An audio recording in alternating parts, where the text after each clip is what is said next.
নমস্কার বন্ধুরা, আপনারা দেখছেন রিসার্চ বাংলা নিউজ। আমি বিশ্বজিৎ রয়েছি আপনাদের সঙ্গে। আজকের প্রতিবেদনের বিষয় ভারতীয় রাজনীতির সবচেয়ে বড় বিস্ফোরণ। চন্দ্রবাবু নাইডু কি এনডিএ ছেড়ে দেওয়ার পথে? আর ১০ লক্ষ কোটি টাকার দাবির নেপথ্যে আসল সত্যিটা কি? বন্ধুরা, কয়েকদিন আগেই আমরা দেখেছি অন্ধ্রপ্রদেশের মুখ্যমন্ত্রী চন্দ্রবাবু নাইডু তার ১৬ জন সাংসদকে নিয়ে দিল্লিতে হাজির হয়েছিলেন। শুধু অর্থমন্ত্রী নির্মলা সীতারামনই নন, সরাসরি স্বরাষ্ট্রমন্ত্রী অমিত শাহের সঙ্গেও তার বৈঠক হয়েছে। প্রশ্ন হল, যদি কেবল অন্ধ্রের ফান্ড চাইতেন, তাহলে কি প্রয়োজন ছিল ১৬ জন সাংসদকে সঙ্গে নিয়ে যাওয়ার? এটা কি শুধুই অর্থনৈতিক দাবি নাকি রাজনৈতিক চাপ? কয়েকদিন আগেই চন্দ্রবাবু ২৫,০০০ কোটি টাকা চেয়েছিলেন। কারণ ছিল মার্কিন প্রেসিডেন্ট ডোনাল্ড ট্রাম্পের আরোপিত ট্যারিফে অন্ধ্রের চিংড়ি শিল্পের ক্ষতি। এবার সরাসরি দাবি করেছেন ১০ লক্ষ কোটি টাকা, পিছিয়ে পড়া সম্প্রদায়ের উন্নয়ন আর অন্ধ্রের অবকাঠামোর জন্য। কিন্তু রাজনৈতিক মহল বলছে এটা আসলে একটা ব্ল্যাকমেল পলিটিক্স, মোদি শাহ জুটিকে চাপ দেওয়ার কৌশল। ভারতীয় জনতা পার্টির হাতে এখন লোকসভায় মাত্র ২৪০টি আসন। সরকার টিকে আছে ক্রাচের ওপর।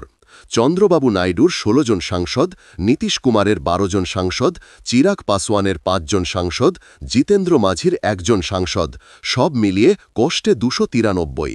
একটা সামান্য টান দিলেই ভেঙে পড়তে পারে পুরো খেলা। নীতিশ কুমার টাকা চাইছেন না, তিনি চাইছেন বেশি আসনে লড়াইয়ের অধিকার। অন্যদিকে নাইডু চাইছেন বহু হাজার কোটি টাকা, যাতে তিনি তার স্বপ্নের আমরাবতী প্রজেক্টকে বাঁচাতে পারেন। দুই নেতার দাবির মধ্যে একটা মিল আছে, দুজনেই মোদি শাহকে চাপে রাখছেন।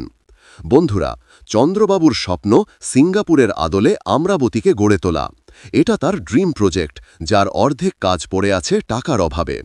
আরেকটা বাস্তবতা, তার ছেলে নারা লোকেশকে পরবর্তী মুখ্যমন্ত্রী হিসাবে প্রজেক্ট করতে চান নাইডু। তাই তিনি চান ভোটের আগে অন্ধ্রপ্রদেশবাসীর সামনে ঝকঝকে আমরাবতী হাজির করতে। একটা প্রশ্ন উঠছে, নাইডু একা গিয়ে দেখা করলেই হতো, কিন্তু তিনি গেছেন ১৬ সাংসদ নিয়ে। এটা কি বিজেপিকে স্মরণ করিয়ে দেওয়ার জন্য যে কোনো সময় আমরা সমর্থন তুলে নিতে পারি? এটা কি একরকম রাজনৈতিক বার্তা, আমরা এক ব্লক হিসাবে দাঁড়িয়ে আছি? সূত্র বলছে, চন্দ্রবাবুর এই কঠোর অবস্থানের পেছনে আরএসএসের নীরব সমর্থন রয়েছে। আরএসএসের একাংশ নাকি চাইছে মোদি শাহ জুটিকে চাপে রাখতে। আর এ কাজে নাইডুর সঙ্গে নীতিন গাডকারি, বসুন্ধরা রাজে, শিবরাজ সিং চৌহানের মতো নেতাদের যোগাযোগ রয়েছে। প্রশ্ন হল, আরএসএস কি বিজেপির অভ্যন্তরে অল্টারনেটিভ পাওয়ার সেন্টার তৈরি করতে চাইছে? বিজেপির আগামী সভাপতি কে হবেন, এই প্রশ্ন এখন সবচেয়ে বড়। নীতিন গাডকারি চান আরএসএস ঘনিষ্ঠ একজন। বসুন্ধরা রাজে ও সঞ্জয় যোশীর নাম ঘুরছে। কিন্তু মোদি শাহ চাইছেন জেপি নাড্ডাকে আঁকড়ে ধরে রাখতে। আরএসএস বনাম মোদি শাহ এই সংঘাত ক্রমেই তীব্র হচ্ছে। নাইডুর দাবির ঘটনাও সেই সংঘাতের অংশ বলেই মনে করছেন রাজনৈতিক বিশ্লেষকরা।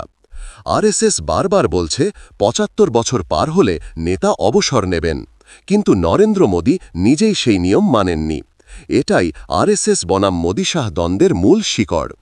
মোদি যদিও প্রকাশ্যে আরএসএস প্রশংসা করেন, ডাক টিকিট থেকে মুদ্রা উদ্বোধন করেন, কিন্তু চাপটা স্পষ্ট। বন্ধুরা, সমস্ত কিছুর ভরকেন্দ্র এখন বিহারের নির্বাচন। যদি নীতিশ কুমার এনডিএতে থাকেন, তাহলে মোদি শাহ কিছুটা নিরাপদ। কিন্তু যদি তিনি বেরিয়ে আসেন, নাইডু আবার ১০ লক্ষ কোটি নিয়ে চাপ বাড়ান, তাহলে কি ভাঙবে এনডিএ সরকার? এনডিএ সরকার আসলে দাঁড়িয়ে আছে দুই ক্রাচে, নীতিশ ও নাইডুর ওপর। আরএসএস নিজের মতো সংগঠন চালাতে চাইছে। বিজেপির অভ্যন্তরে সভাপতি পদ নিয়ে বিরাট দ্বন্দ্ব। মোদি শাহের ওপর চাপ বহু গুণ বেড়েছে। তাহলে কি বলা যায়, মোদি সরকারের মেয়াদ শেষ হওয়ার আগেই সরকার টলতে শুরু করেছে? বন্ধুরা, এ বিষয়ে আপনারা কি মনে করেন? চন্দ্রবাবুর ১০ লক্ষ কোটি টাকার দাবি অন্ধ্রের উন্নয়নের প্রয়োজন, নাকি মোদি সরকারকে ব্ল্যাকমেল করার রাজনীতি? জবাব দেবেন আপনারা কমেন্ট বক্সে। এবং আমাদের বিশ্লেষণ ভালো লাগলে রিসার্চ বাংলা নিউজ ইউটিউব চ্যানেলটিকে সাবস্ক্রাইব করে আমাদের পাশে থাকুন। ধন্যবাদ।